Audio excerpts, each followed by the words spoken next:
Hi there, darlings. It's been a while, hasn't it? I know you missed me. Okay, I gotta stop this now. Anyway, as you already know, this is a new episode. So, this is the OH-N0 podcast. No offense. I enjoy working with people.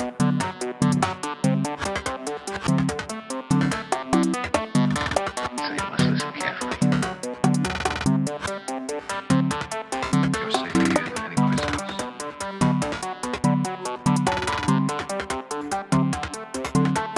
We have all, by any practical definition of the words, foolproof and incapable of error.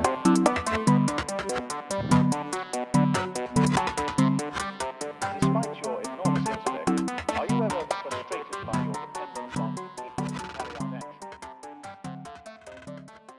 action? Hey guys, welcome to the OH-N0 podcast. And especially welcome to the first ever O-Log. Now I know it's been a while. It's been a fuck ton of whiles, and I understand your suffering and your pain for the 2 viewers that watch the podcast.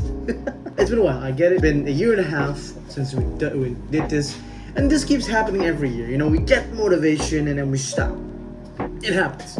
It really happens. And I am aware that I'm doing this with a shitty camera, but a lot of things have happened, and I didn't have time to really rush it. To that extent that I had this whole O-Log, which, by the way, I'm going to explain later what it is. This whole O-Log ready and set up, as you guys can see right here, about the New Year's, about things that happened. I mean, a lot has fucking happened. And it's incredible because I really wanted to go all out this year.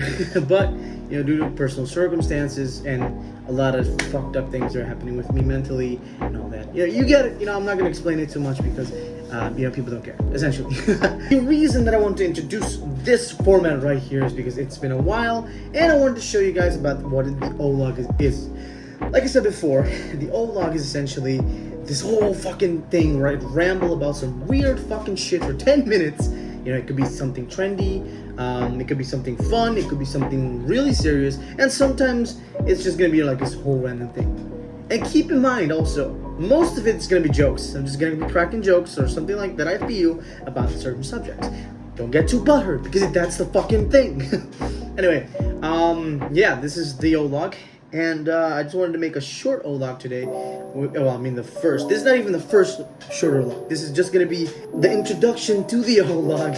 So you guys can say, like I said before, we're just going to be rambling about different subjects, about people, about, you know, we're just going to do this whole glam fucking thing like Jon Stewart did, like everybody in The Daily Show did. And it's going to be like a monologue, except it's called O-Log. Anyway, let's continue the show. I do want to add that the conversation that we had on this episode is a very old one. So this episode is not changing too much except for the O-Log, but the next episodes are going to change completely. This episode we filmed, I think it was last year in April. So keep in mind things have already advanced forward because we talked a lot about education and acting and all that. And you know, the guest is just awesome. He's a fun guy.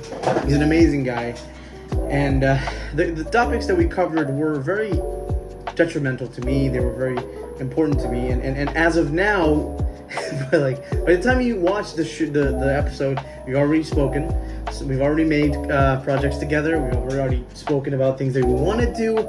And also in the subject of education, he's also now an awesome kick-ass teacher at a local middle school. So to add context, that's why I'm talking about this right now, because we filmed this in April of 2022. By that time, once again, he's a teacher now, and also we've created Polonoid, which hopefully y'all will see one day. I don't know. Depends on them. I really don't know. But anyway, yes. To add more fire to the fuel, keep in mind also that this is going to be Jeremy's last episode as guest host or co-host. You know, we started, it's going to be bittersweet. You know, we started last year with the agreement and the connotation that he's going to become the next co-host. It was agreed upon before he was just going to fill in for Chad because Chad was unable to, be a co-host because he was dealing with a lot of things and a lot of personal issues that we're not going to mention. But yeah, this is going to be Jeremy's last episode. He became a full-time co-host with us for a few episodes. He even hosted one with Alexis, and yeah, that was a great episode.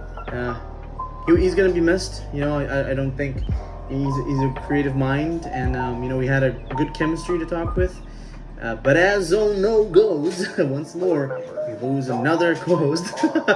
But yeah, no, we just agreed that maybe it's not. It's for the best that he not return as a co-host, and I know that he would love this choice, as he doesn't like most of these things. Anyway, listen, guys, no fret. The conversation was amazing. He did an amazing job as co-host, and I wish him nothing but the best. He's a kick-ass dude. He's very creative when it comes to anything art. So, yeah. Anyway, that's not the point right here. I hope you guys enjoy the last episode with him and also the guest. The guest is Verschuur. We call him Chicho. He's an amazing friend, and he's an amazing fucking creative. I hope you guys like the episode. Anyway, before we really dive into that, I do want to say, it's probably too late to say this because we're already in February, but I hope you guys have a kick-ass year this year that is filled with amazing things, and that it's just this foundation that you guys can build upon so that you guys can live the greatest fucking lives that you can. And I know my core audience is kind of, people my age in the 20s and the 30s, but if there's anyone younger out there, keep pushing out, keep pushing. And if you're feeling down, or if you're feeling like things are too much, remember that it's okay to feel like that. You don't have to feel, sunshine and rainbows, positivity all day, because it sucks that people put you on this pedestal that if you're feeling bad, you're somehow negative. They don't want to be the solution, or they don't want to be there for you. They just want to label you as negative and push you out of their lives, which sucks, because essentially what they're doing is they're just saying, oh yeah, you deserve to kill yourself, and that's not my problem. And of course it's not their problem, but also don't fall into the trap of feeling way worse than you do because of these people that make you feel negative, that make you feel like it's bad that you're feeling this way. It's not. It's just you're suffering right now. You're going through some stuff, and it's okay. It's perfectly fine. I just want you to know that you can go through this and survive. I get the inclination that we all have. We're suffering inside. We're suffering mentally. We're just fighting with all these feelings and over thoughts. But I know that you, me, and the most of us that are going through all this, we can get out of this scot-free, and we can push forward. You're not negative, and if you are negative at that certain point, it's because you are just not having the best time with life. And I know that all I can say is push through. Push through, because you never know what might lie on the other side. And I can go on and on, but that's the fact. You never know what might be on the other side of that, all that pain and suffering that you feel, and all that angst and fucking anxiety that you're going through. And I know it's hard. It's gonna be the hardest challenge of your fucking life, but use it, man. Use it. It's either you grow out of it and you grow to become this stronger person out of it, or you just learn from your mistakes and you move on from everything that's hurt you in the past. And you gotta use all that hurt that you feel from your anxiety, from your thoughts, from people, from things that make you mad and angry and sad. Use that fuel. Use that as fuel to push you forward into the next fucking generation chapter of your life. And again, it's gonna be hard as shit, but I know you can do it. If I can, and I'm trying to do that myself, I know you can. And on here, we make a lot of jokes on OH-N0, but remember that we're all here for you. It might not seem that people don't care about your things, and they say they care, but they don't really. But just know that we are here. Even if we don't know you, we are here. And if anything, if you guys want to talk, or if you guys are feeling a certain way, you guys can send us a message. You guys can send us a comment. We can just do all of this thing and make sure that you are okay. I know I couldn't go on with that because I started getting a little bit fucked and I was holding in a few tears. So yeah. Anyway, guys, listen. Let's do it. Let's make this year fucking awesome, and let's do a lot of things. For me, it's more of a foundation year. I don't care too much. I'm pushing myself towards demise, but trust me, it's gonna be I hope it's gonna be a cool year. So I hope you guys enjoy the next iteration of Oh No, and if you guys enjoyed this last episode of this version of it, because it's about to change completely, son.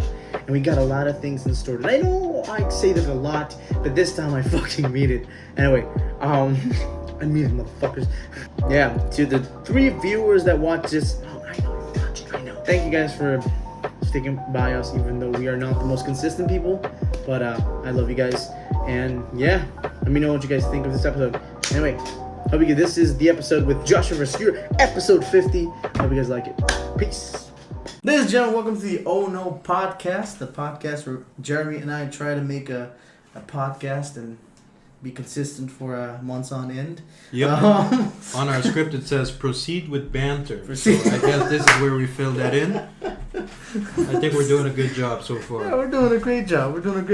He's just like, I will not speak until I'm spoken to. Ladies and gentlemen, our guest today, Okay, peeps, our guest today personifies energy in all kinds of ways. To list all the things this dude does is simply an unjust. Shit.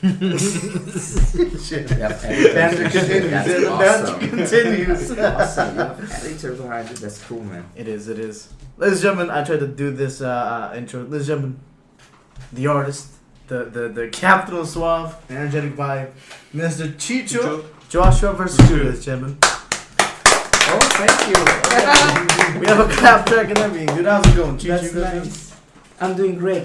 Thank you for inviting me, you guys. I wasn't ready, but I'm We're here. We're doing it. Here. We're doing it, man. Are you going by first name Chicho or second name Joshua or the other way around? It's a funny question. Actually, nobody in Venezuela knows me by Chicho. It's only in Aruba, Really? actually. Yeah. All my friends know me as Joshua. Okay. Now In Venezuela, but of course, all the rest of the world knows me by Chicho. Chicho.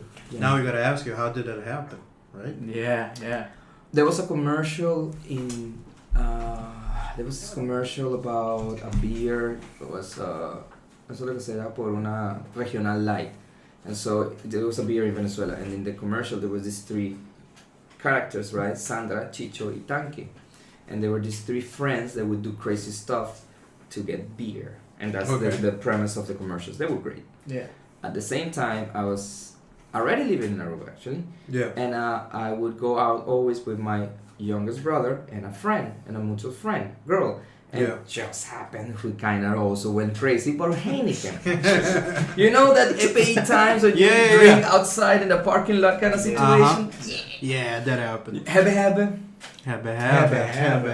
There you go. Habe. Not nice. Don't overdrink. Yeah, It's not nice. It's not good. It's not funny.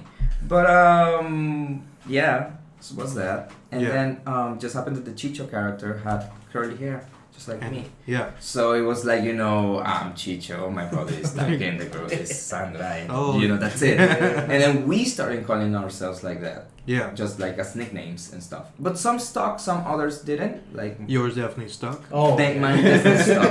Mine definitely stuck. Yeah. And that's it. I call him every verge of that name that I can. Yeah. The Cheech. The Cheech Chong. Meister. I even called him Chong today.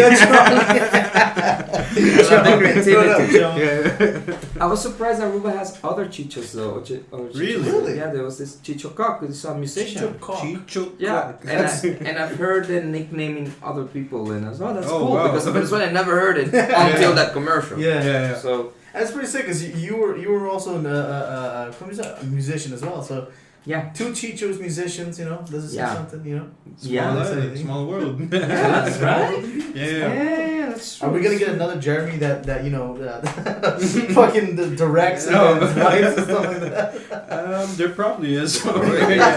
Jeremy's a very common name. I mean, the way you spell it. No. Oh no, that's no. true. That's No, it's abnormal. It's How abnormal. it's You could sell your name for a lot But I of think money. it's kind of cool. It gives you Yeah. character. Dude, That, it's- Yeah. that Y in the front. Yeah, his Instagram is worth a lot of money. I'm gonna tell you this. I got. It's just a name. Yeah, It's nothing Jeremy. else. Alright. No apostrophe, no nothing. Not the name. Yeah, I Very put minimal. 69 after it. They said Yeah. no. No, you Your can't. name is too powerful for that. Let's just keep Jeremy. I registered a domain as well one time. Yeah. I think I got it. I think I got jeremy.com. That's You- fucking crazy, right? That's crazy. That's crazy. That's crazy.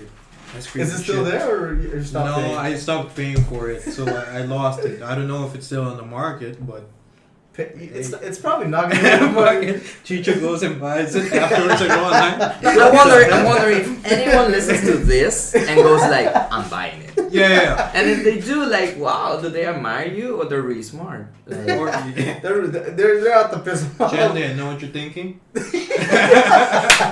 Don't do it. It's a cool. Leave it's a it cool blank. name. It's cool. But now he's called Toys 25, so he doesn't need 25, Jeremy. yeah, I don't need Jeremy. Oh, man. That makes you happy, man. So what's up, man? You got questions today? You got Yeah, questions dude, on the we've main? been wondering because, like, listen, I've known you guys. I think almost this kind of the same length. You know what I'm saying? And I was just wondering, like, how did you start in the space for creativity? Because you do so much when it comes to creativity. So how did you start? Like, what was your first thing that you started with when it comes to art? Because again, you do so much. You have to, really see what kind of areas you started first. Well, I think everything started with music, definitely. With music. Because I think my earliest memories was in Venezuela, and then my a sister of my mother's friend had a piano. Yeah. And apparently as a baby I would go on top of the piano. Mm. Later on I learned that my grandfather from my mother's side, he died when I was a baby, was a musician. He was a violinist and a composer, and his dad, so my great-grandfather, was an orchestra director in Venezuela and stuff like that. So from that side of the family I always had music. Yeah. But growing up, I remember this little piano, I would go up and just bang on it. And then my mom just bought me one of those Casios that you just play in the songs. Yeah. But it has a whole bunch of songs, but Right. it didn't have the screen with the colors. That wasn't invented yet. It was Oh, okay. only the songs. Yeah. So I would play the songs and try to replicate them and play them and replicate and play and replicate them until I actually learned a few difficult songs like Canon, which is like a classical piece. But but with both hands, Yeah. So I mean, Oh, for wow. like a little kid, it was a little bit of a thing. And Yeah. then my mom took me to an academy that was like the academy, where all the kids go and they are gonna learn how to be the top musicians, blah blah blah. Yeah. I don't know, but all those families had a lot of money. My family wasn't bad, but they weren't there. Yeah, My yeah. mom was a teacher, the educator, and knew many educators, so that's why she had connections to get me there. Let's put it that way. Right. So I was blessed enough to go there, but I felt really alienated right away. Everybody made fun, it was difficult, that gap Yeah. of we are a different kind and we're better, and that really pushing you down and stuff. Yeah. I don't know, I perceive it like that as a kid, Really and the teachers snobby. really snobby, and the teachers didn't really help either. But I remember there was really they caught any side of creativity. They would, if you ask a question, what happens if you take that note and you flip it? Yeah. What are you talking about? Shut up! Follow the Yeah. whatever. Exactly. So I remember that music was definitely the first Nice. thing that I followed, and and then it's a long story though. Yeah. You What- know. What happened? It's At like what Trevor what Cup. point did you deviate into film or video? Snap. Yeah. Okay. Oh, that's a cool one actually. So I was never interested in it at all. No, I didn't even watch so many movies. My brother, my oldest brother, always watched a lot of movies. So I went to the cinema a lot with him, Yeah. and we would have discussions and always blockbusters and stuff. That's something I did with my brothers a lot. Yeah. So now, hindsight, now I realize, I was around movies, but I didn't realize I wasn't into making them or recreating them. Nothing of that. I didn't care Yeah. about a camera. My thing was music. Yeah. But I finished EP Horeca here, went to Holland to do my bachelor's in hospitality management. But when I got there, I realized that at the university there was this subject called, instead of doing the bachelor's in hospitality management, there was a bachelor's in media and entertainment management. And then they had a nice brochure, and I checked the fucking brochure, and I went and see all these guys doing movies, and then others in a studio, and that's the part that got me, that they go into a music studio. Yeah. So I was like, wait, what? Yeah. And then I call home and I say, hey mom, dad, I understand that if I keep doing this in 2 years, I'm already graduated as a bachelor's in hospitality management, because if you finish a PE, you go faster, right? Yeah. So that was good, but yeah, I don't like do it. it anymore. I never liked it. And I liked it. The reason that I entered EPI was because I don't speak Dutch. That's it. And that was the only thing in English. So horeca it is. I remember asking my mom, so you do what? So hospitality management, so it's like a hospital, what is like what? And I didn't have no idea what it was. Yeah. I ended up loving it actually. The social part of it is nice. The hotel part of it is nice. It's and you can see the benefit of the socialness too as well, because it forces you to be in social situations, right? It forces you into that with the presentation, all that, right? It's a hell of a training for sure. Recommend it, but wow, living your life doing that. Okay. That's another story. That's another story. It's enough. It's not for me. That's easy as that. Yeah. And then there at that university, Standard University in Leeuwarden, in the Netherlands, they had this. So when you study that subject, they divide you like in the 5 main realms of media. So it's the print, the digital, the music, the film, and the editorial and digital things. And so it was really cool because you had to rotate between these schools of tools and schools of thought, and tools and cameras, and then mixers, and then it's digital media and print. So you get a taste of every little thing. And they had everything in-house. It was really cool. Nice. So it's really, really cool. So what happens, of course, I entered because of the music, really. Yeah, that was my cookie. Music was your passion, you know? But we started with the TV and film one. Okay. Word. Let's do this. Yeah. So, okay, you have to put yourself in that situation, right? Like, first of all, I was like the 3rd Venezuelan in that university. Ever. I don't know if ever, but yeah, pretty much, maybe, yeah, pretty much. And then, so my team, it was like, 10 Germans and 2 Dutch, and me. Hey. Yeah, the Verschuur, that comes from Aruba, but it's like, actually Venezuelan, right? They're like, Verschuur. And then you come along. Yeah. With your brown ass. Yeah, brown curly hair. What's up? Look at my rockin' as fuck. Look at my rockin' as fuck. And they were like baffled, like, what the fuck is this? Anyways, so we did TV first, and it was a bomb. It was fucking awesome. I remember we had to do like a news, section. Yeah. And I was paired with this German girl, Nini. Nini was her name? Oh gosh, I hope I'm getting that right. Sorry if I'm not. She's probably gonna watch this. Yeah. Wait. It's just fucking crazy. She's so fucking crazy. So we went like, okay, let's do it, but we're gonna do it like the BBC. You know, when they walk and towards the camera and they things like this. Yeah. Look, and then you go, hey, and then we did it to the T, dude. Nice. We did it to the T, and it's bad, but it's funny, you know. Yeah, it's really funny that it's so bad. And then I don't know, teachers love it. Actually, we really loved it. It wasn't famous. It was just between the teachers. And Of course. So then I was really excited doing film, and it was my first time actually looking at that was Final Cut then in the first Max. Yeah. And then I knew already a little bit of Photoshop, I think, maybe. No.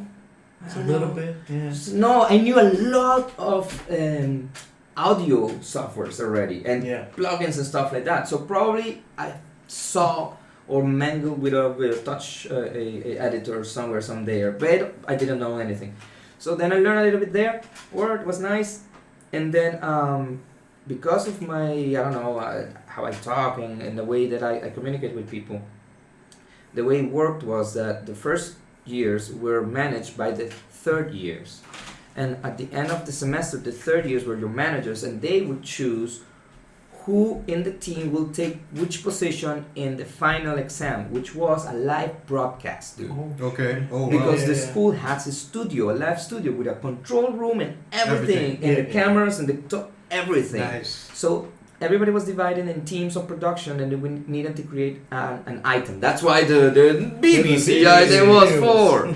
So one of the items was that item, and then we needed to be divided. Of course, all the Germans and Dutch went into the stage because they wanted to be to the stage, blah, blah. But the managers, the third years, a whole bunch of Germans really went in now and picked me as the director. Exactly, which everybody around were like, wait, what?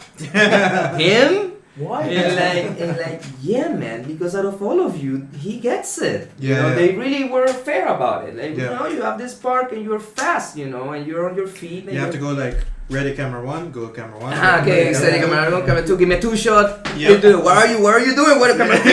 Kevin, if you fucking do. Yeah, like, you know. And it was funny because it was really intense, but it was awesome, dude. Like, Yeah. you have the cameras and then you have. I don't know why. I think it was because of how they teach it, but the director needs to tell the assistant. The assistant is the one who communicates. Yeah. But at some point, bitch, be stoked, man. And I'm like, Go directly. I move and really proud about the camera 2 this, you know. Oh, And then shit. it was just the moment, and it was fun, and blah blah blah. And then you have to control the guy with the audio. Okay, cue. Anyways, it was awesome. Cue music, ready music. Right. cue- Yeah. And it was fast because it was live. And that experience afterwards, everybody said that the teachers gave the feedback of the whole thing. And they went like, dude, you were a natural. It seemed like you've done this. It was weird even. Yeah. The way you talked to everyone right away. Hey guys, how are you? Let's do this. Dun, dun, dun, dun, dun. And everybody listened and everybody wanted to move. Yeah. You know, you're not from here. And everybody listened. Like, how do you do that? And I'm like, I don't It's know. like, yeah, we're a bit racist, but you Yeah. know, we're gonna listen to it. Yeah, I don't know. And that was the bizarre part of it because it felt like they really actually they were like they were this angry, and there were also people that were like jealous and stuff, but still there was like a shine on me that kind of jiu-jitsu and energy. Yeah.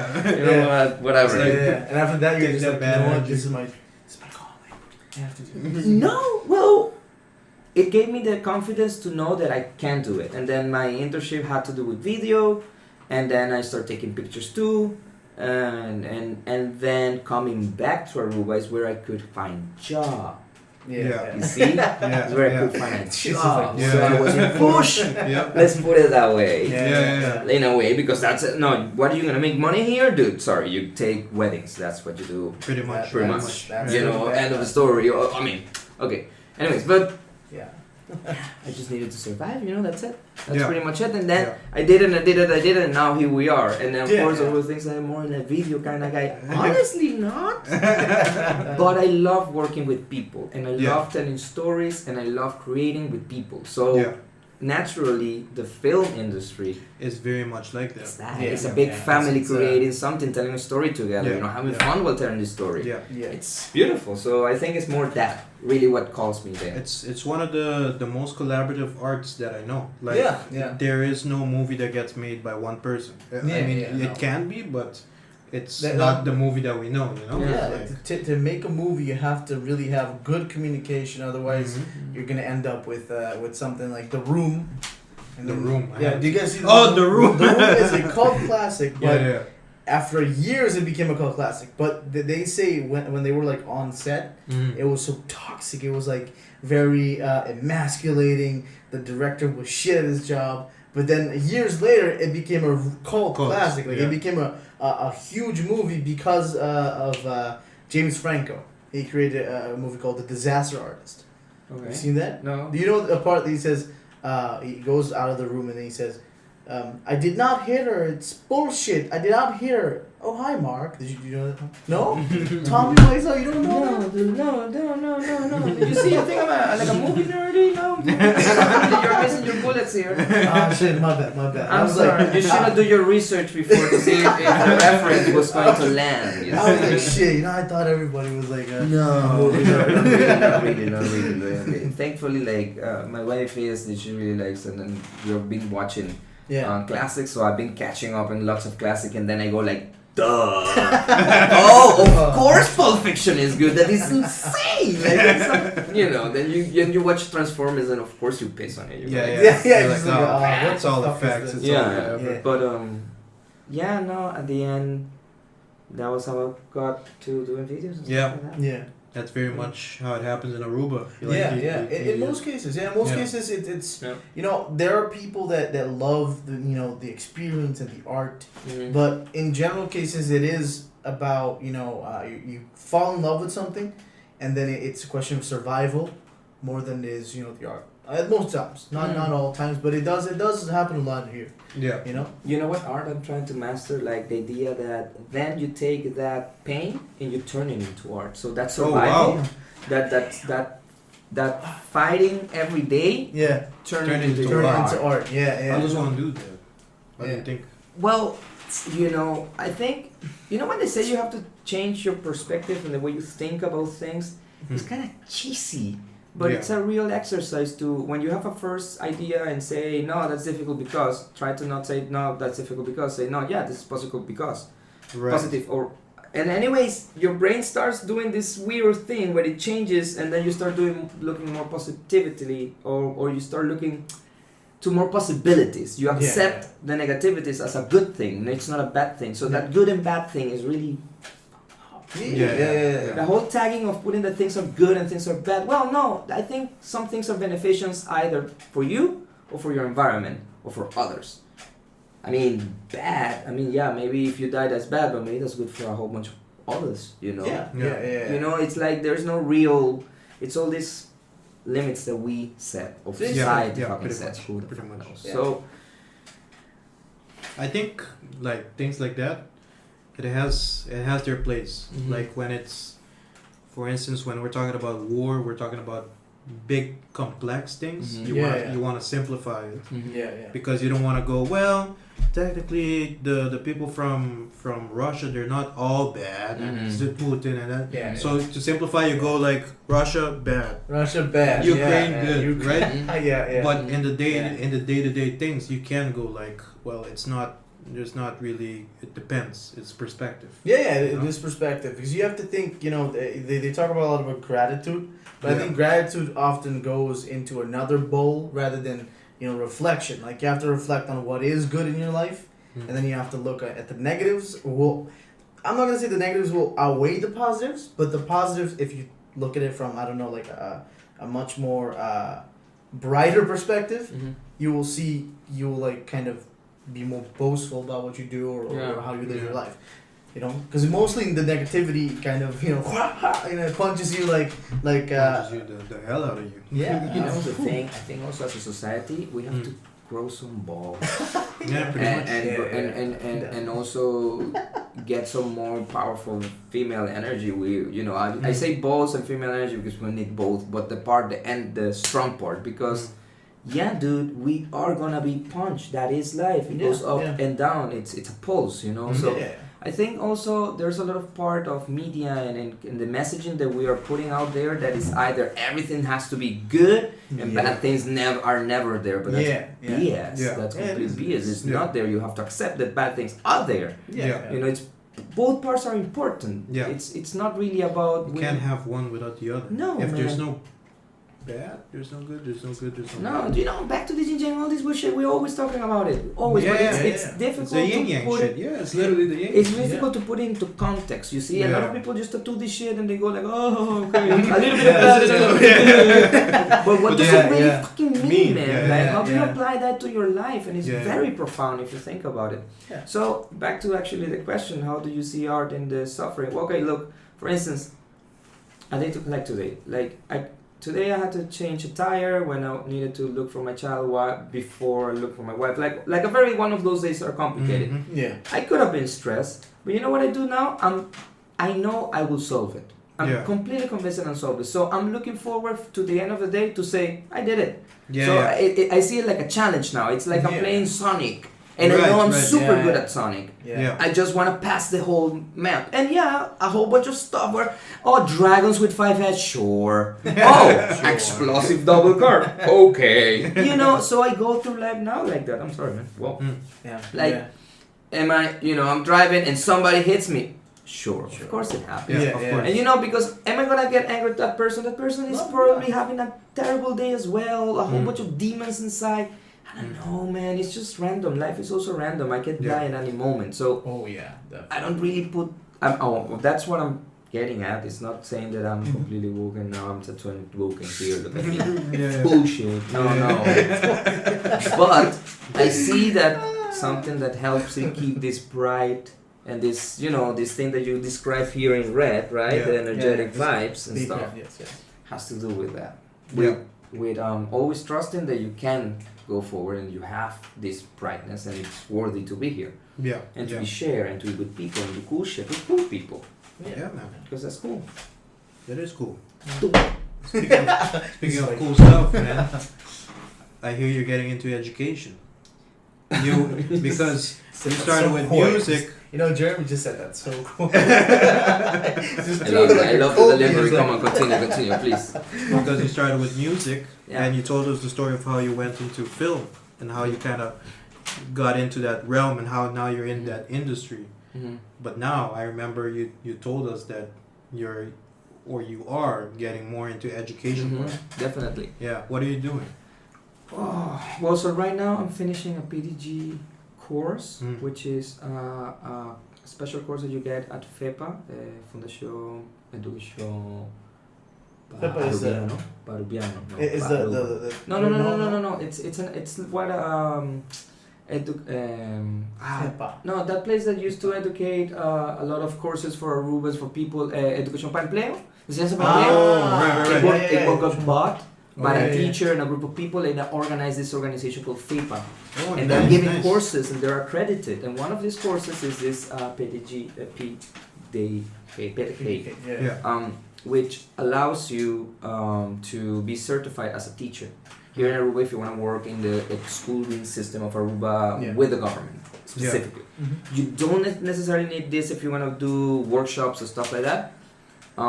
It's really actually if you want to give classes at EPI or like stuff. And the idea is that you already have a bachelor, and then you do this, and it's the part that teaches you how to teach. Whatever is it that you know, this is the part that teaches you how to teach whatever you know.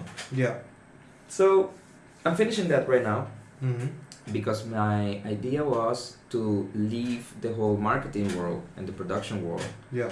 as we know it in the economical sense, right? Yeah. Because at that point I was working as either as a project manager or as a producer or as in a photographer or as, videographer. You're going deep in your time as well. Like you were dedicating a lot of time to marketing. A lot of time. So a lot of time, energy, and I was seeing how I wasn't spending a lot of time with my son.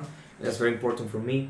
So that thing started hitting me, and then I decided no, I need to get a way out. I didn't like the industry either. Like the I don't know. I think some people are toxic, and they're not necessarily inside the companies. I think actually what's going on is that the market is toxic, and lots of the clients and lots of the people around that are a bit toxic in this way because it's a toxic industry. Maybe it's not their fault. But I don't know, there was a lot of that, and I couldn't handle it. It's just that, I took it, I learned a lot, and then I was looking for, I want a way out, man, I want something different. And I didn't know what to do, because what am I gonna do? Yeah. A media entertainment manager here, what do you do? Go to Seitar? Go to like big I don't companies? know. No, they're not gonna take me. I don't have any, my skill set wasn't really like, I played in a carnival band and I go and be yours. I don't know, I don't know. So, anyways, till the point that I talked to a teacher, we were doing this Hata Excellence Award. We were managing the production there. Was part of the team doing that. Yeah. And then the teacher there was one of my ex-teachers at EPI, and she was like, why don't you go to school and ask for a teaching job? You could teach something. You do the thing with pictures, right? You can give computer science. The picture Yeah. thing. You do the pictures and videos. You can do computer science. I swear to God. She went like that. I'm like, sure, teach, yes. And I was like, I mean, how much is it that you guys make again? And the word sounds good. And then I was thinking, okay, and then, okay, that's interesting. Anyways, one thing led to the other. At the end, I was in front of Andres Germán, who was the same director when I studied there, in the same place that I studied, in the same hallways I studied, 14 years ago, applying. And the guy was like, yeah, sure, dude. Yeah, and it was actually it was like a little bit of time. I was Yeah. like too late for a course, and then he said just come later. So I came later then, like a few months later, and yeah, and then I decided to quit my job and go full time. Of course, I was under the promise that I was going to be a teacher full time. Yeah. Surprise, surprise. It wasn't come that It easy. wasn't come that easy, and then politics have a lot to do with it. Ooh. Really? Yeah, and I was warned. That's cool. You know who warned me? Who? Heido. Really? Heido Bukov, yeah. Hey, I Wow. respect that man a lot, dude. Yeah. I respect Yes, that man a lot. he He told me knows he was. a lot about the industry here in Aruba. Yeah, man. Yeah, Hey, that's it all. he told me. He Yeah. said he was really happy for me, and he said, I see it. I see how you can do this actually. Yeah. But he said, be careful. That industry, it's very political, and I didn't get it at that point. I was like, whatever, dude. Bye. But then I saw it, of course, because they changed rules on command. Every time it changes, they change certain rules that they dilate or contract certain budgets, so they know who's higher, who's not, kind of situation. Anyways, I gave classes Yeah. for a year and a half, I think, almost 2 years. It was awesome, dude. It was awesome. Students love me right away. Yeah, on full salary or just like It was per hour. It was Per hour. 100%. So you're a teacher for the hours they call you. If you go for 4 hours, that's it. Yeah. But you have your classes, and I have 4 classes with a whole bunch of students from FAE, and it was bizarre because now I'm sitting at the freaking, at the place where the teachers drink, but Yeah. now I'm one of them. Yeah. You see your old teacher like, hey. Dude, they were all there! And this motherfucker's talking about whatever, everyday things, and then I start appreciating these people because I was like, wow, I'm listening to their problems now. I'm listening to how they're suffering, how this guy is almost dying, like one of the teachers was really sick, heavy shit, and I'm like, man, and they have to fucking stand our bullshit every day. And this guy is right here, 40-something years. And when he goes and gives his class, he does it, man. Yeah. So suddenly I got this extra respect for these people. I went like, Jesus, these are the dads and moms that a whole bunch of kids don't have. That's what they're doing. The ones that stay there is because they feel like moms and dads to a whole bunch of kids that have broken homes. And that's really what I saw. Right. When I started giving classes, like these kids were like looking for a friend. They were looking for somebody that can listen to them and don't push on them, just listen to them. And I did that, me. So, it was a moment that I realized, wow, we really need this. We really need people like me. We need people that listen and people that's empathetic. Those are things that I have. I'm not blind that everybody else is like me. I know that sounds like shit. Everyone needs to be exactly No. like You know what's crazy? I'm gonna blame Marl on this. If Marl listens to this, okay? Because, anyways, it's an internal joke at the company, and I know he's gonna get it. But I think this moment has been implanted in my mind. Anyways, I started. So I gave classes for that period, and that also was a COVID period. So I did it online in hybrid mode. Yeah. Oh, So wow. we were also training how to use these platforms to communicate with the kids. And what I realized is that the teachers are not ready. The system is not ready. Yeah. The infrastructure is not ready. It's kind of Aruba. It's like 20 years behind, maybe 15. Well, you know? they're doing their best, man. They're Yeah, doing their best. no, I'm not gonna say bad. They're doing their yeah, best, I but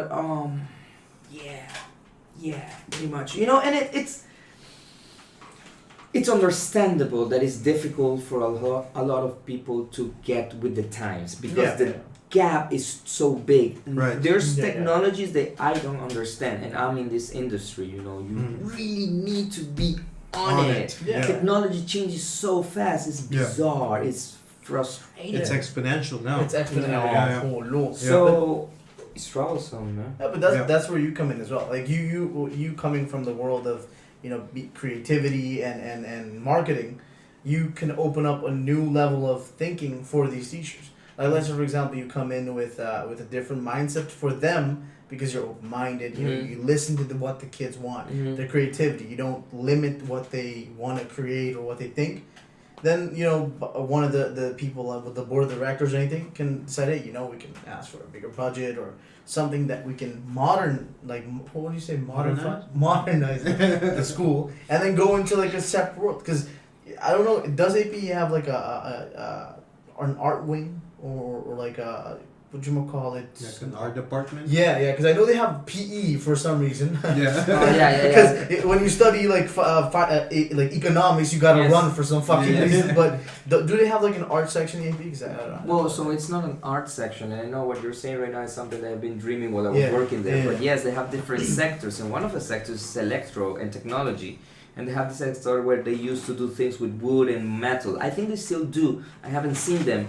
But it's bizarre for me not to understand why these people don't connect all the dots. Why those people don't make skeletons out of wood for the guys that work at Wellsaint use them, you know? How come the hospitality doesn't make parties and caters to the other students? Yeah. Right. You know, why don't you create a Yeah. freaking ecosystem? How come the technology part of the school is a less technological one? Like, That doesn't make That's sense. really not paid for that's them. bizarre. Like, come on, guys. And of course, budgets, bam. But also mindsets. There's also a lot of people that are comfortable, Yeah. you know, and change is scary, you know. It and is then, scary, And then yes. that's the thing, like, it's very easy to, look at this guy, he doesn't want to work, he's a lazy, whatever. Yeah, dude, but he's a person also, and he also has fears, and the reason he's reacting this way is because he has been conditioned, because he has been hurt, blah, blah, blah, blah. You know, you can There's have all reasons, this. yeah. There's reasons, that's the point. So, if we're just pointing fingers, nobody's gonna fix fuck all. No, Yeah. that's definitely true. Definitely Fuck true. all. That- So that's- we all have to freaking take it and get Yeah, some yeah. skin. Yes, I did wrong. Yes, I suck. You know, but yes, I also want to do something nice, and yes, here I am. Let's do it. Yeah. You know, those two have to kind of go hand in hand. Yeah, you know, they have to put their differences aside and Mhm. actually work together. Because if you just keep doing like, yeah, you know, in the past you did this, in the past, it's in Yeah. the past. You're never gonna change anything. Yeah. So, Yeah. Already happened. God damn, yeah. Where do you see the future of education going?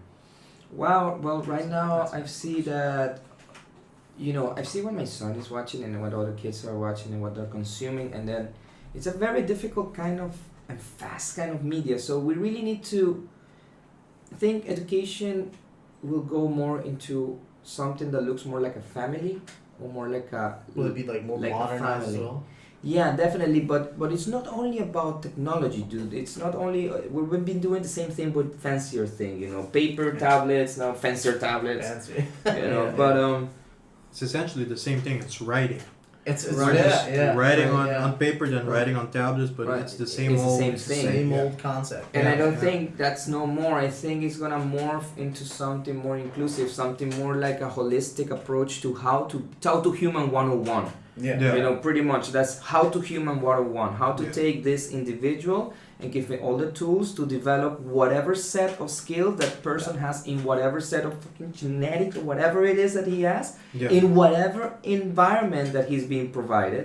Mm. You know, to bloom whatever is that tingles that specific freaking person. Right. And then give it the tools to identify his calling, his or her calling, and do it.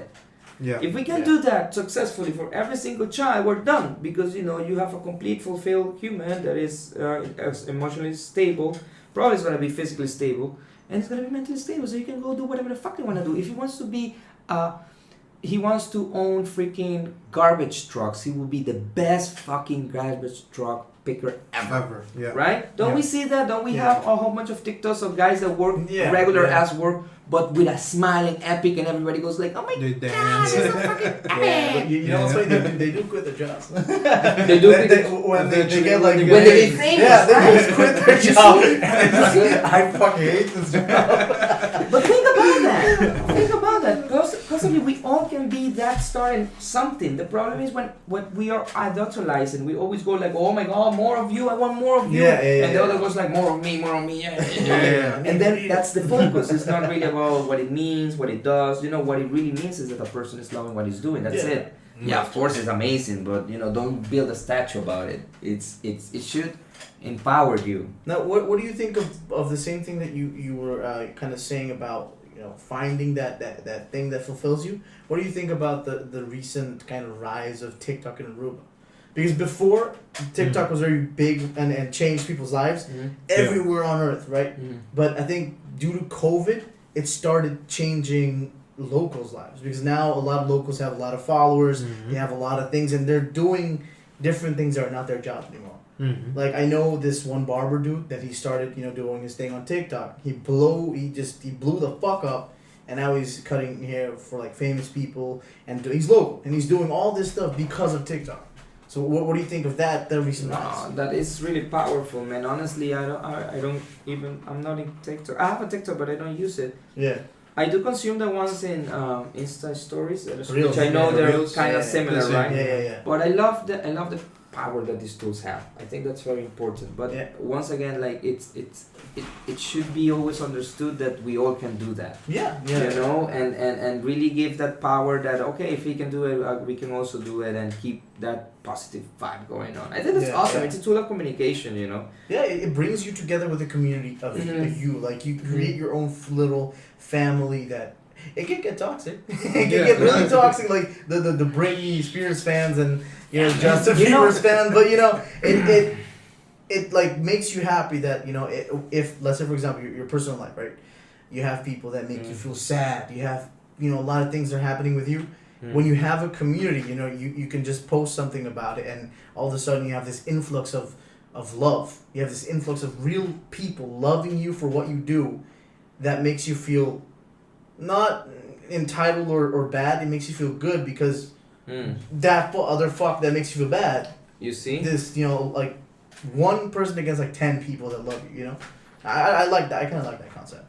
And that's family love, isn't it? Yeah, Isn't it family love? So coming huge back to like the that. question, how I see the future of education, this is more of like a family creation machine where we Right. teach kids how to develop themselves physically, spiritually, and mentally throughout different periods in life, and they can find their own path and go for it. Yeah. That's where education goes. Yeah. Like I think it's gonna, that whole thing about we have math, we have this, we have that.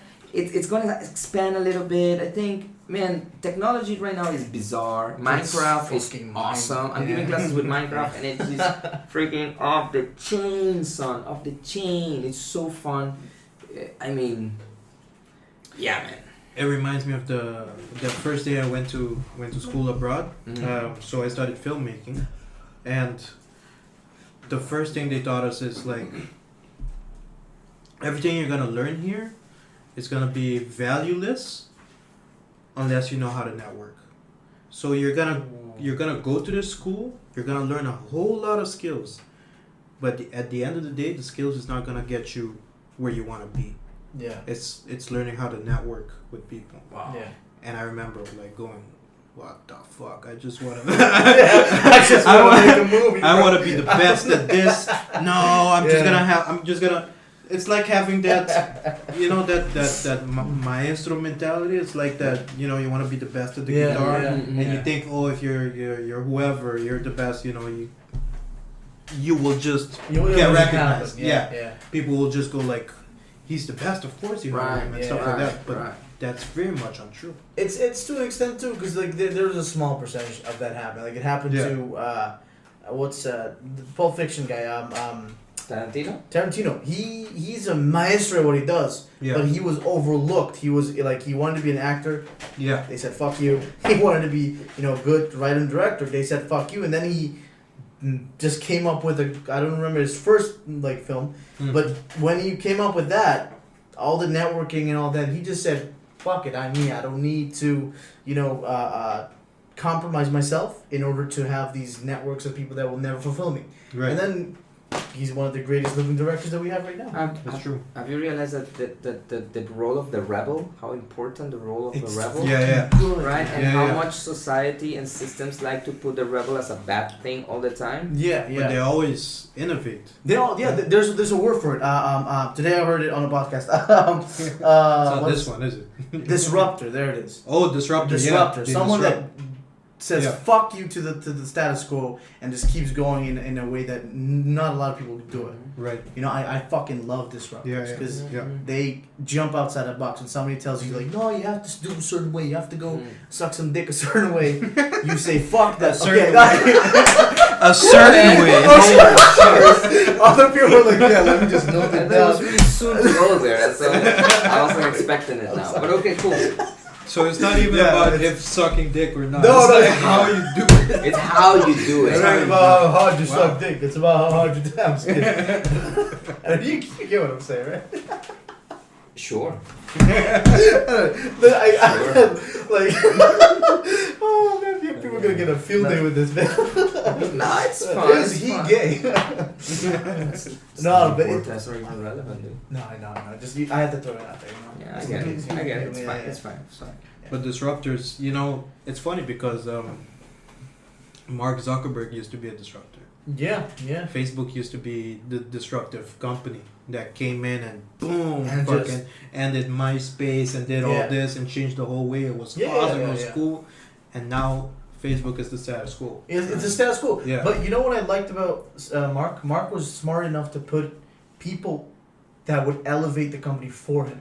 Yeah. Because he's not a great talker. Like, he can, you know, tell you what is his vision, but he's very shy. He's a very intimate. He's a very kind of timid person that keeps to himself. He's not like a good communicator that can convince you to go jump off a fucking bridge or buy a useless telephone I or hope something not. like that. Right? Like Steve Jobs. Steve Jobs was an innovator that could convince you to go jump off a bridge, and you're gonna do it. Yeah. You're gonna do it. But Mark Zuckerberg was never that, Mm. and he fucking made a company that basically dominates our whole lives. Yeah. So So it's I mean- a good, it's a bad. I mean, that's the thing. I think the thing about disruptors and innovators and all these things is that we all need to learn when to stop.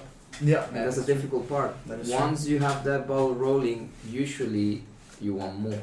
yeah. Well, when Yeah. you see that money coming in, Exactly. you see that fame, Exactly. it's like So yeah, you can be an Yes. innovator. Yeah. And his first step, he was really disrupting for the betterment of the world because of his beautiful thing. yeah. But it always happens. The story repeats itself over Yeah. and over again. People just freaking go crazy for that Yeah. sweet power. yeah. And then, when do you let go? Yeah. You know, when do you really let go? When do you say no? This is enough. You know, no, I've done this enough. Yeah. You if, know. if you're Jeff Bezos, it's not enough. You're like, I mean, fuck, I they need end up. money. Yeah, I need space. more space. What the fuck is Mars? It's mine. It's gonna be mine. It's like Elon Musk. Okay, wow. Yeah. Really, I don't know. It's crazy, dude. But I think crazy. balance is really difficult. You know, it's really, really difficult. But Yeah. being a disruptor feels good as well because you're not like doing what the rest are doing. You know, I wouldn't call myself a disruptor because that's kind of egotistical. But you know, we're doing something that not a lot of people do here, which is, you know, not make a podcast. We're just like, hey, so claro, no guys, se vai Wendy sa hoy buta tayo bo baconator. I hate it. I'm sorry, like I'm serious, like I can't do it, like, Yeah, but you know, because it's I a want market, people to though. approach us, I not get it, I us get it. force our you know. Imagine we say something fucked up and then we get dropped by them because they were like us insulted. That's on them. Yeah, that's why I don't like that. You know, I despise that because then Hey, mi omo ta doon yung Wendy's, no? I don't know. I was like, oh fuck. I know. Rita goes, really? I do love the Baconator. I do not call it guys. Baconator just such. Yes, that's looking for it. No, it's like expensive, yo. the Asiago is like $17 though. Yeah. Dígame, cut it. He's like, we gotta wrap. I'm hungry. I'm hungry. No. man. The papi, soy papi conmigo, no like home. Ah, yeah. No, but Hey, I'm getting perfect segue. all right, go for it. And fusion, Carnaval. What's gonna happen? He just went. I in know you were a guitarist in Infusion. I remember seeing you in Carnaval. Carnaval's not really happening anymore, No. is it?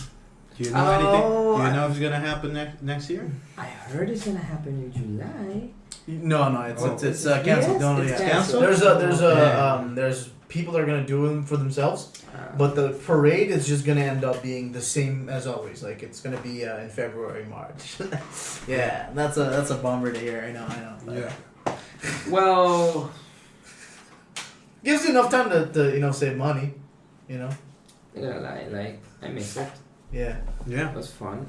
The thing is that you need to have the money for your equipment, dude. Like the carnival really tore your equipment apart, and you get some money, but you know, now I have a child, a wife, a house, you know, and yeah, I'm moving. So it's you need the time for it, you need the dedication for it. You know, what's the thing? Like at some point I wasn't really practicing because I had a lot of things going on in my life. Mm-hmm. My dad was sick, you know, So I was moving houses. That was difficult. So I didn't have time to practice. And before that, I was already not really having the discipline. It's something that I still miss is discipline. So I decided, no, I don't want to be that musician in the band that will bring the quality of the band down. I don't do that to my brothers, because actually when I play in a band, I feel like I'm in a family. Right. Once again, the family theme. Family theme. And it's a family for me. In Holland, I have two bands that were my brothers, in arms kind of situation, and I felt the same for Infusion. So at that point, I wasn't even enjoying it anymore. Also, Yeah. so I decided I'm not going to play. You have anymore. too much things going on outside. Yeah. Yeah, they kind of like Yeah. trickles into your hobbies and stuff.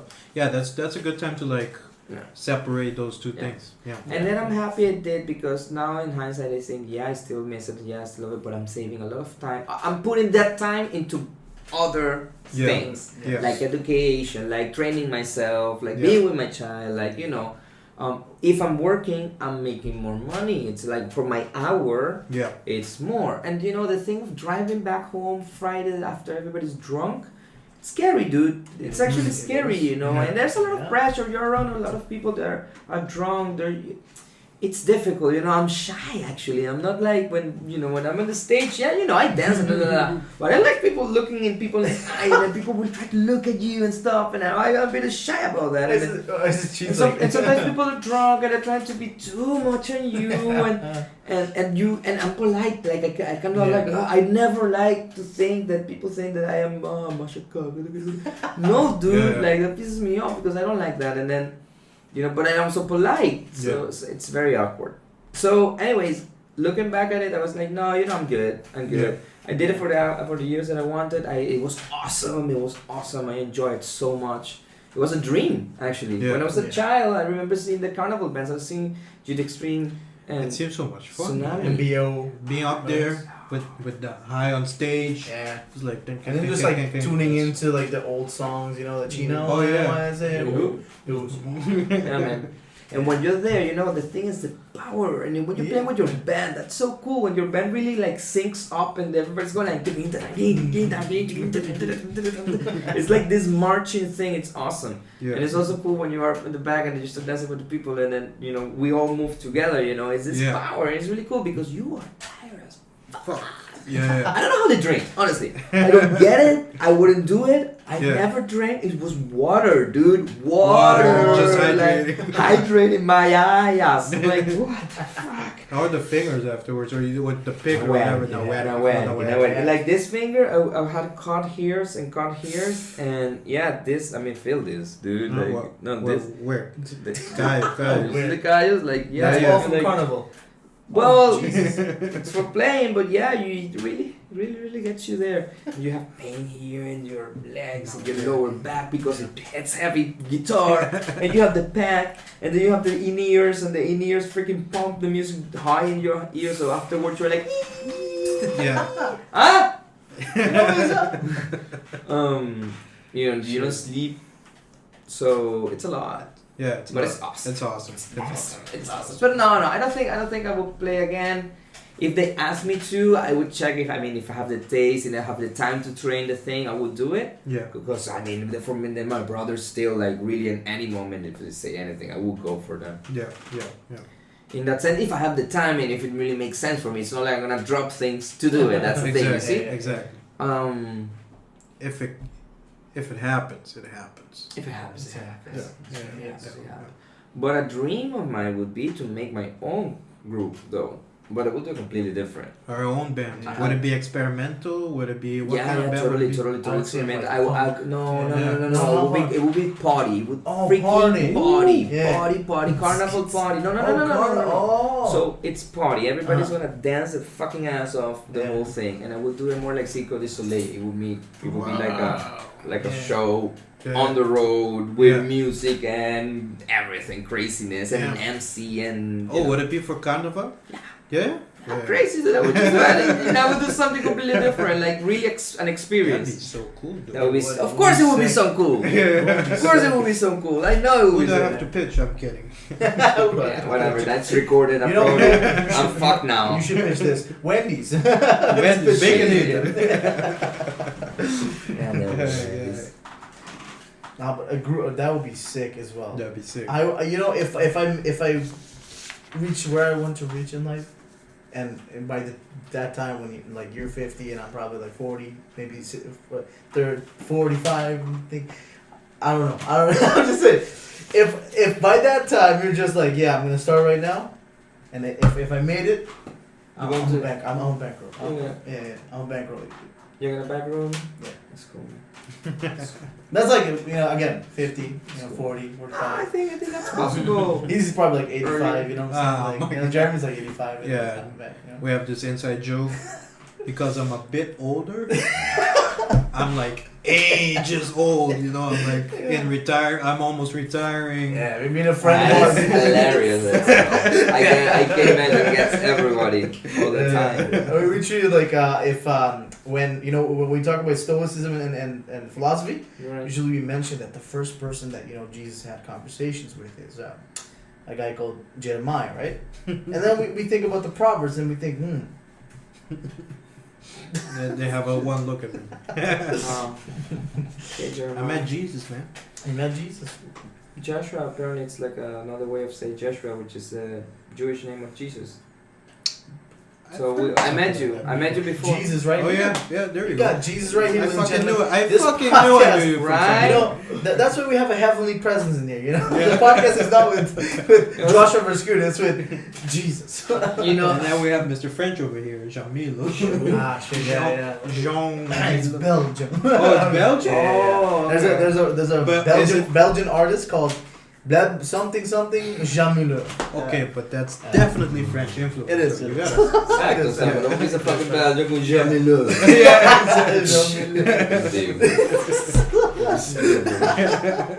Could have been Dutch. Jean-Milo. Jean.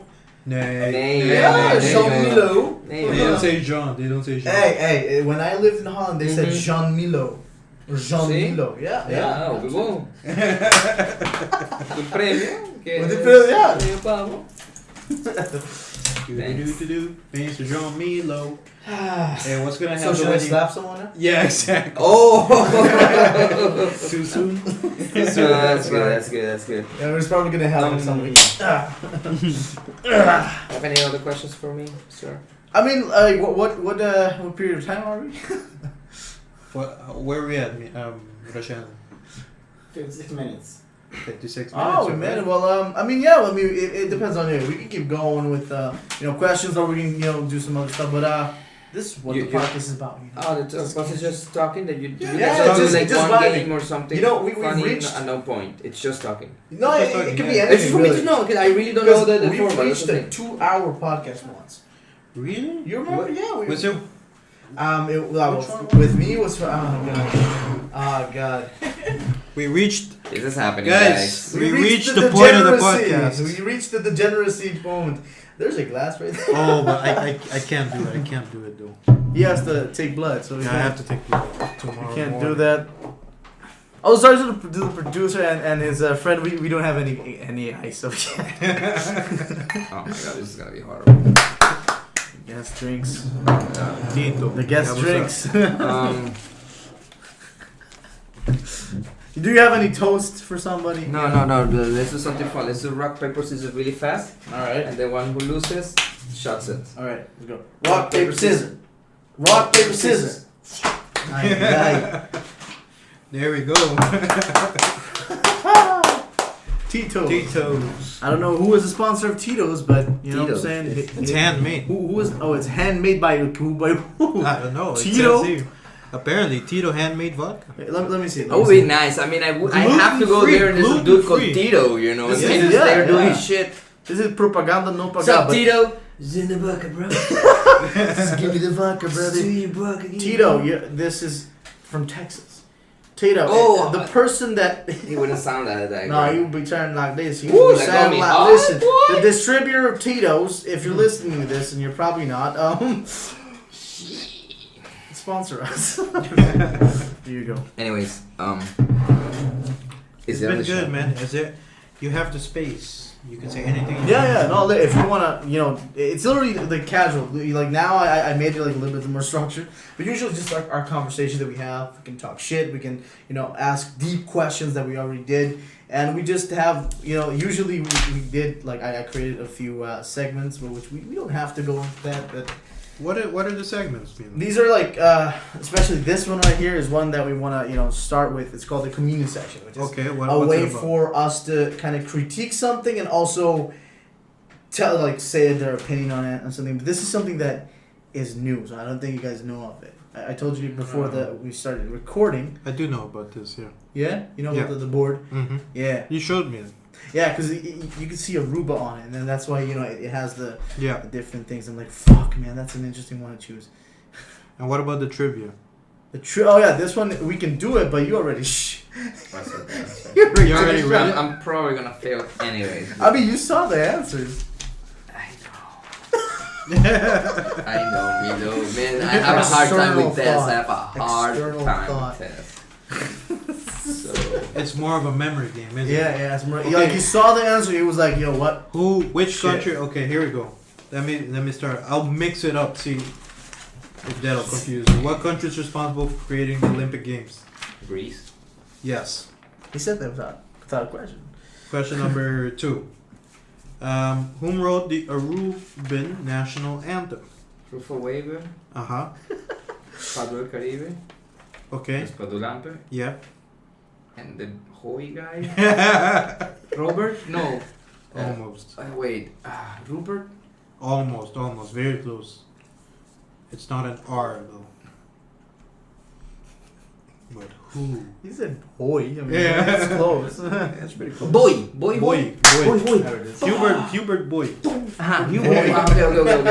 Boom. That was close. That was close. By the way, before we start with the closing segments in a few minutes. This one I want to ask you about, right? Because this particular company is a company that I order so much from that I even gotten familiar with these people. Like every time they would come and deliver, they would be like, "Oh shit, what is the chart? Oh shit, We're at yay for battery." Yeah. Let's do it for away. Good. Let's go there. Let's go there. Let's go there. Abrir? What? Is it acabando? Oh fuck. Keep going. Keep going. All right. Yeah. As I was saying before, this is a company that I order a lot from. I'm very familiar with Jose now. Very familiar, Claro, And Jose. I didn't know that you were a part of this organization. Yeah. They told that when I saw that you were a part, I'm like, what? You're just a fucking part of this organization? Holy shit! I've ordered there for 2.5, maybe 3 years, and I never knew. Yeah, that's right. So Food Away is it's an online platform. It's actually a catalog. It's an online catalog of restaurants where you can see the menus and you can order online. Yeah. And it can be delivered to you. You can pick up also. The idea was that, I just came from Holland. Mm-hmm. And Jose Miguel and I are friends since CPI, like this, man, bro. So freaking, we were sitting in his living room and we're talking about, I don't want to freaking work for somebody forever. I just want to have my own company and make my own money and my stuff. Yeah. So I was like, dude, you know what Aruba needs? You know Thuisbezorg? Oh my. Remember when you were in Holland and then you're hungry and you just press your phone and food appears? That.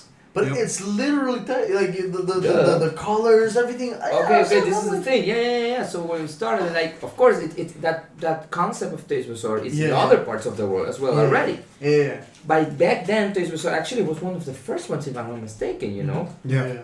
That operates that way. Yeah. Because Thuisbezorg was really smart. Thuisbezorg didn't really make money on the deliveries, and that's the thing that a lot of people get wrong. They got the money is on the sales on the page, so it's like a catalog, Yeah. a place where people go when they're hungry in general. Because every single restaurant can have the website, cool, but you only go to Pizza Uno only when you wanna eat there. You know, if you're generally hungry, you wanna see options. You don't wanna think, oh, I'm gonna go to this one only.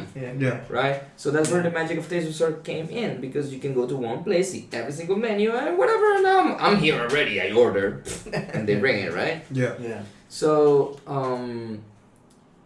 I told Jose about this, and he looked at his partner, looked at me back, and he was like, you're not gonna believe this, but we have 2 weeks really thinking about doing that. You're like, no way. Yes, way. Way. So I'm like, okay, let's do it. Yeah. Let's do it. We need a freaking logo. So we went for it, and we just took the freaking like the same logo of the NL post. And did a few tricks, you know, how naive, how baby, you know, how cute.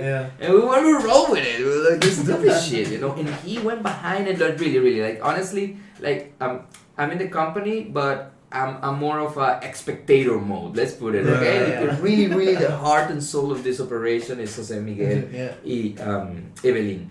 Like they two are really grinding their asses to work this thing out. I was being like a support character around them. You know, I was listening to them. I know what's going on. And then you know, at the beginning we were doing more videos and stuff. But we stopped doing stuff because at the end we didn't have the money or the time to do it really because it's.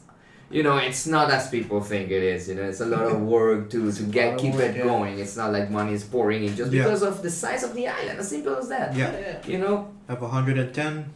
10,000. Yeah, exactly. And you know, lots of people don't understand the system. Like the vendors, the restaurants think like, no, because I have a delivery, I'm not gonna put in your page. No, dude, it's the other way around. We want you in your, but we want everyone. That's the point. That's why in Holland, Thuisbezorgd has Domino's. Even Domino's has their own freaking app and everything, and they still go inside Thuisbezorgd. Why? Because if you're hungry and you say, you know what, today I want to eat pizza, and you go to Food Away, and just happens that the banner shows an awesome grill, you go like, no, I'm gonna ask for this one. Booyah! You just got yourself a sale that you didn't have before. You see, and they don't see that. So that's really the thing. Like we created this thing. Well, not created. I mean, we put it together. We started making videos. We drove at the beginning. I also drove. We all did deliveries and stuff. And then it has been a ride. It has been a ride. Nice. And Jose Miguel has always find ways of tweaking it. I mean, we have a long way to go, man. I wish we had like the best customer service ever. We do what we can. You guys do, cause like I've mostly in general like I get the deliveries from Evelyn and Jose, and they're like really kind human beings. Always, like I like even if I don't think he's gonna listen to this, but he listens to the podcast. Who? Yeah, Jose. He listens to the podcast. Jose, te quiero. Dude, but you guys paved the way for these other companies in Aruba. Like I think you guys were one of the first companies to do this. We were the third. The third, really? The third, yes. The first one was before the one that everybody knows, it was Meeting Hamburg. Yeah. So they started, but before that, there was another page doing something similar, like way before something like that, or the person claims that way. Yeah. But the thing is that when we entered the market, we already did our research, so there was nobody doing it. The one that only we knew stopped doing it for a whole bunch of years, so nobody was doing it for a long time, and then we came and did it. And then they reactivated that one that was stopped for a while, and right when we started, then these other two kids started doing it as well. That I think they're singers, or one of them is a singer. 24/7. They started doing it also, and then it was funny because a whole bunch of people started jumping into the thing. We changed time. Hey! And Douglas as well. Douglas has a company as well. Right. Yeah. And then COVID came, and then everybody started doing that. And everybody thought it was super, like it was the thing to do, but they had no idea how difficult it is, how the logistics of it, how expensive it is, because you have a car with a person, you know. Like anywhere you pay a person minimum loan to do anything, it's at least $12, you know. So. It's hard. It's to make your money is not as easy as you think, because already the restaurants are making their money in the food. You're not gonna deliver for 4 times the price of the food, you know. It's uncanny. And then the other thing is that a lot of those companies try to get restaurants to pay a monthly fee. You don't know how much you're gonna sell. So, True. So there are more to it's more things that you have to take into account. So. I mean, I think we really took our time and put something together that works, you know, and it's not perfect. I wish it looked better, to be honest. It had more things, but we're doing what we can with what we have. And we have 3 years now, man. Damn. 4 years, I think, even. I think next year we're doing a 5 years anniversary.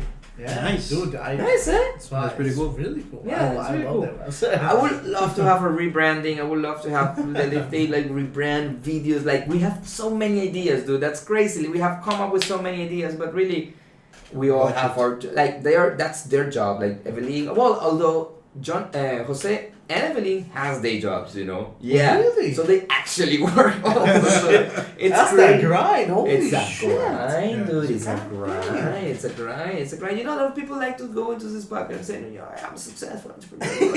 Yeah. Dude, like, come on, chill out. Like, you can say that when you're privileged, you know. I don't know, Yeah, when yeah. you have some connections and Yeah, they stuff. stop like they stop. They have their like awkward pause, like in life, you fuck. Your dad probably owns, the Windham's account. I'm not gonna go back there. Oh, that's a nice startup. And now, and that you can say, oh, you're jealous. Yeah, No, it's just- facts. It's facts, and I don't like when they throw it in my face, right? Yes. It's okay. Something that I don't agree with what this dude says, but Ben Shapiro, Oh, yeah. he's a bit of a loony, but he says something Yeah, that I facts agree. don't care about your feelings. That is true. That is true. But He's a bit of a loop. But is I'm gonna it say he's a bit important fucked up, though? But is it important? Is it No, it's it's not in the important. end? It's not. though, It's you not. know? Yeah, because I do agree with the sentiment, but if you choose sometimes facts over hurting someone, I agree with the fact of that fact. Does that make sense? Yeah. But I don't Because think what it's if- useful for everything, and I don't think it's a rule for everything. You know? Right. Yeah, emotions are important, man. Well, of course. It is. Yeah, emotions are definitely important. So that's what makes us humans. It's what makes us, and especially So- us. It kind of emotions are what makes us create as well. When Yeah. it comes to our situation. Yeah, Think, think about it. It's our input signal. You know what I'm saying? Like emotions also are these triggers, these things that let you know how you are reacting to reality. You know, if you see something scary, feel fear. That's the way that your body will interpret this reality. Yeah. You know, and you can even go into even to the metaphysical world that it connects to your soul. You know, it's how you vibrate. Is that energy there? So super important, dude. Feels are super important. We have to balance both things. You know? Yep. Yeah, It's a balancing game. This whole thing is a Balancing balancing game, game. man. It's the yin and yang. It's the yin and the yang. We circle back to the yin and the yang. We went full circle, man. I like to think. I like to think in three though. The yin, the bang, and the yang. Well, the The yin, yin, the the yin, bang, and the the yang. yin, the yang, and the one that observes The it all. observer day. Oh, the observer. The observer of that Ah. system. I'm trying to make a pun out of it. Go! You can do this. System bang, observer bang, the The look yin. hang. It's like a little bit harder. A little bit harder. No, it's gotta stay within the yang. So it starts with a Y, right? Yeah, like it the has to be yin, with the yang, Y, right? yeah. That was Yeah. the moment where we could have caught it, but you kept going. Kudos. It's like I see a joke and I No, have to yeah, keep he going. believes in this, you know. and I'm going for it, and I'm gonna push it. You know, man.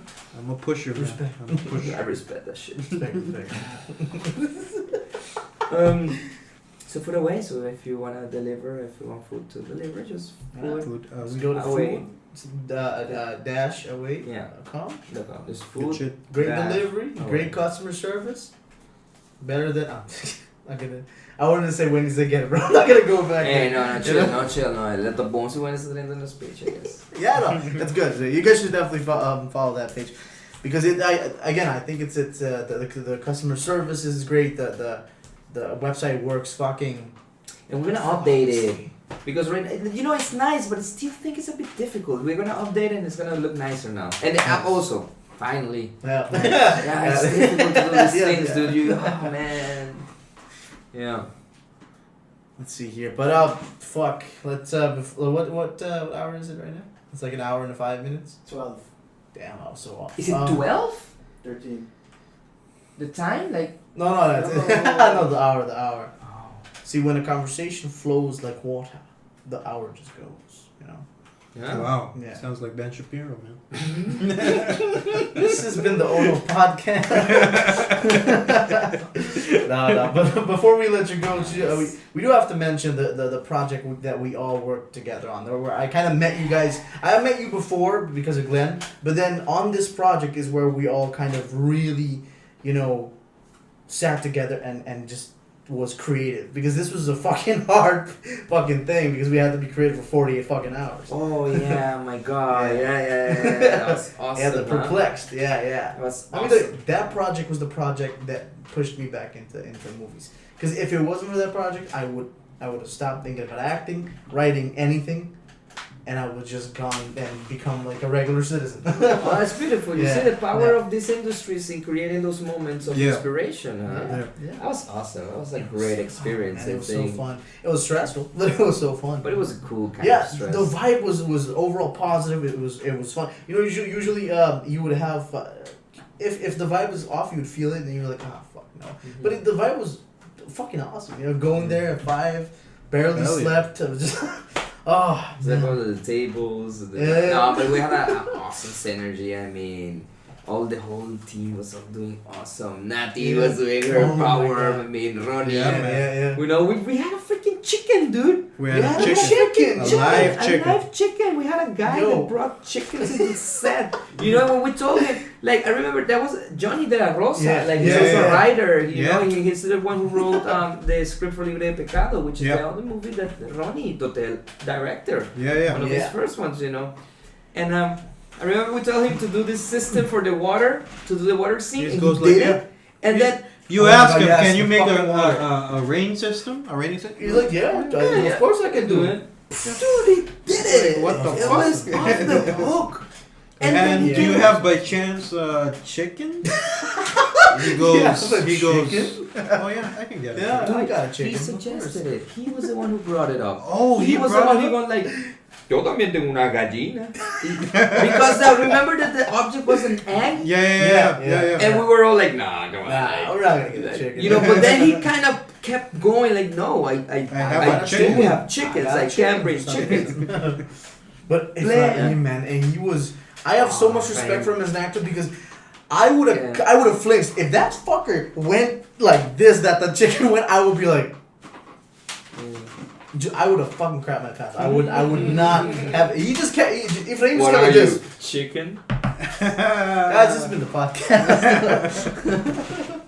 Oh, man. Oh, But that experience was fucking awesome. Yeah. Did you see the neighbors that kept looking at you guys? Because I was inside. I didn't see it when the rain started pouring. I saw a few neighbors, and the neighbors were like. Going at us, yeah. But the neighbors, they were always mad at us. Because Really? we always used to park right in front of their house. Yeah. Muchicoño aqui, Yeah. really? Yeah. The neighbors at JDB. So there wasn't a lot of parking spaces Oh, yes. Mhm. at right. the agency. Yeah. So we always used to park right in front of their house. Print media was like, God damn it, I Yeah. Those guys are cool. No, they're cool. don't. Yeah. But You know, I'm doing karate now, and Marchena. The owner is the No, he's the senpai. oh, really? Really cool, dude. Yeah. I'm really happy actually. I never thought senpai would be a word used in a Yeah, regular sense. When you're going into memes, There you like go. when He's you're a going into senpai. memes and anime, you just like whenever you hear senpai, you just yeah. you're just thinking about the things that are not supposed to be like karate. What? Senpai, when you think of senpai, you think of master, or you think of like I'm not gonna do that. You just did. Like Is a it girl. a porn thing? No, in anime, a girl's like, oh, senpai, or some shit like that. It's It's an anime thing. It's an anime thing. Yeah, but yeah. it's- you It's can like, confirm. oh, my You can senpai. confirm. You can confirm.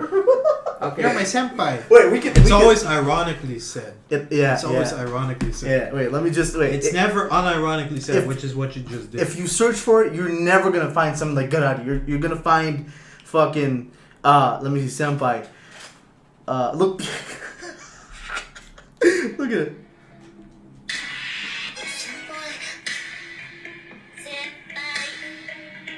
Yeah, so it's porn. Yeah, it's sexual. It's sexual. It's Not porn, it's sexual. It's actual. Well, no, the senpai is the second in rank. In command, right? No, the second To in the rank sensei. from The the second sensei. dojo. No, it's Sensei. the assistant of the sensei. So you also go in senpai. You go. Yeah, senpai. Yeah. Cool. You're Like, just like senpai. yeah, Get you my know, belt, this senpai? is the thing. This is the thing. We live outside our universe, so for us it's like we don't even. Senpai was like, know we are anything. serious Japanese, not the. Nobody even brought it up. Like this is the first time I hear it. Really? Yeah. Oh man, Honestly. Yeah, I heard it. Was like, oh wow. the You only- actually used it on Yeah, ironically. the only way I knew that they used it unironically was The Office. Or Oh, really? when Dwight was like, yeah, I'm the senpai to my sensei. And I'm like, he said senpai. Just like, our generation's fucked up. Wow, yeah. I mean, and I thought Sailor Moon was a little bit too much, but I realized now. Sailor Moon. Oh, you haven't seen nothing yet. I've seen stuff. If you bro. go listen, I have seen one. I have stuff. one for you. Chicho. If you go and watch Boku no Pico, I have seen it. Yeah. You said it before. really? Yeah, I you said said it it before. You told me before, and of course I went immediately. Oh to wait, the yeah. Immediately to The shoot with Steph and Jill and such, right? Yeah. Yeah. Because You mentioned it, Yeah. and of course I went like, You went and "I'm searched checking this." Yeah, what's up? What the fuck? Yeah. I don't watch it. I'm just gonna say. Right. Well, but the reference came from you. Jeremy actually showed me. Right. It's Oh, like- by the way, I think I have your flip flops. Did you lose your flip flops on the beach? Yes, you Ah, have was it. Oh, nice, nice. Totally Fuck did you lose unrelated. your pops? I just left it. I left barefoot, and when I got home, I'm like, why the fuck am I barefoot? Were you drunk? No, not really. I'm I happy. I just forgot it. I'm happy that it happened to you because that happens to me a lot, and I felt alone. I Yeah. feel very stupid and alone. Yeah, like yeah. this happens to no one, and I'm Yeah. happy to hear that it does happen. It happens a It bit. happens, you know. You get home Because and you're at the barefoot, beach. you're like, You're already barefoot. Yeah. You're barefoot, so you think, oh, I don't you're just need it. supposed to be. Yeah, I'm Yeah. just supposed to be like that. yeah, but I don't know. You know, it kind of pisses me off the fact that you drive. Like, you don't realize until you Yeah, get there. yeah. I really go like, really, dude? Really? You went from fucking Arashi to fucking Portuguese con riparado por tipo stuff, man. To Jackie. Yeah, to look. So, you know, Oh, you're fuck. sometimes harsh to yourself. Huh? Yeah. True. Jeremy, that's the age. What's that age for? Yeah, That's man. what it does. Like turning 80 is not a joke. No. I already feel my back. I feel my hips. I feel my knees. I feel You my feel me? lower back. Wait, I'm only 24 and I feel my knees like. That's not good. That's either. fat. That's not age. Yeah. That's not good. No. Yeah. Oh fuck. It's now it's like 120 I think. 120. Yeah.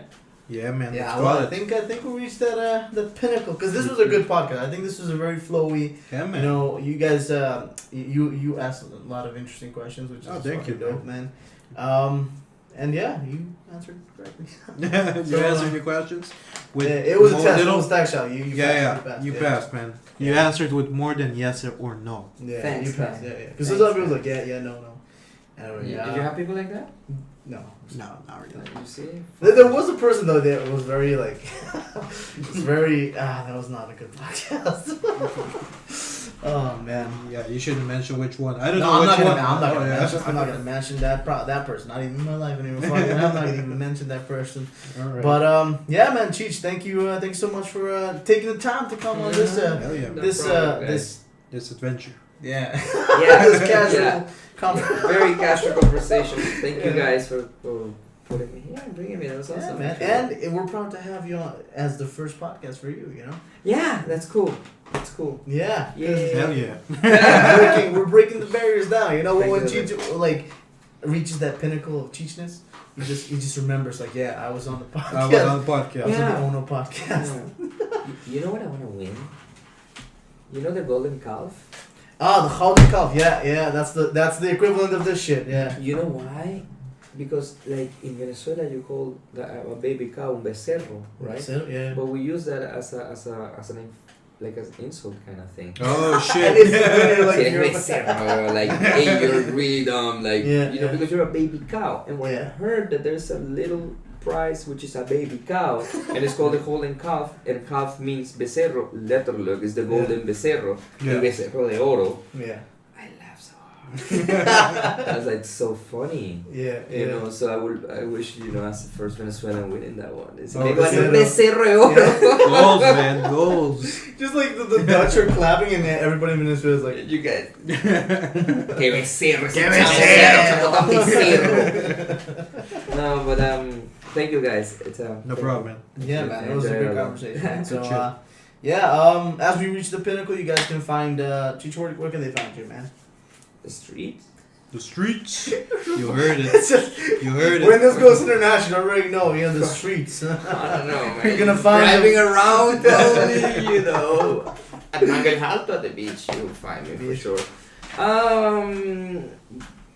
Yeah. I'm in most social media. On social media, yeah, I think in Instagram, right? And Instagram? Facebook, but I don't have yeah. The one who wants to find me just finds me. I think it just works that way. It's, I really, it's destiny. If you find you, yeah, I don't have a landing place to handle those things. Yeah. Hopefully one day someone else handles it. I don't know, man. That's a lot of pressure. Yeah, Dude. That's a it lot is, of it pressure. is. A lot of work, a lot of pressure. Yeah. Yeah. Can I have a little bit more of the vodka? Oh, we're ending it on a high note, ladies and gentlemen. Yeah. More vodka. Yeah, send it This vodka is sponsored by Tito's. Tito's. The fresh I'm waiting for the punchline, guys. Oh, yeah. I just did the intro. Tito's. Tito. It's handmade, not Russian. I swear to God. That's terrible. That's Oh shit! I'm sorry. It's sorry. okay. It's Yeah, okay. I know. terrible. That's I just I'm pro human being. Did you but, drink some, Rochelle? Did you have some? Should we do like a game? Can we do something like about it? Yeah, sure, we can. Okay, have you I ever know. played Cultura Chupistica? The fuck is that? Okay, cool. Let's do this thing. I can't play it though because He I have can't to, drink. I Yeah, have he can't drink. to take out blood tomorrow Can morning. somebody sit here that can actually play? Here. Come on. Yeah, go for it. Oh, we got the producer joining us. Okay, now. the producer is joining us. Let's do this. Okay. So this is a game. It's called Cultura Chupistica, alright? So you have to say the word Cultura Chupistica and then a word related to the theme. So if we say the theme is marcas de auto, Alright. car brands, okay? Cultura Chupistica, BMW. Then Cultura Chupistica, the other another brand, and so on and so forth. And When if- does it change? Huh? When does it change? When somebody misses the word Cultura Chupistica, says it's wrong some way somehow, or the car or the brand or whatever it's gonna say, it doesn't make sense. It's not the theme, or is repeated. Yeah. So then that person shuts, and that Alright, person changes the theme. Alright. So we Ready to lose? Yeah, I Okay. mean, I'm seeing you going to lose because you want to drink. can we well, let's keep it into theme, right? Yeah. Okay. Pick a team. Okay. Cultura Chupistica, production equipment. Cultura Chupistica, boom mic. Shotgun mic. And then you have to say Cultura Chupistica. What the first fucking round?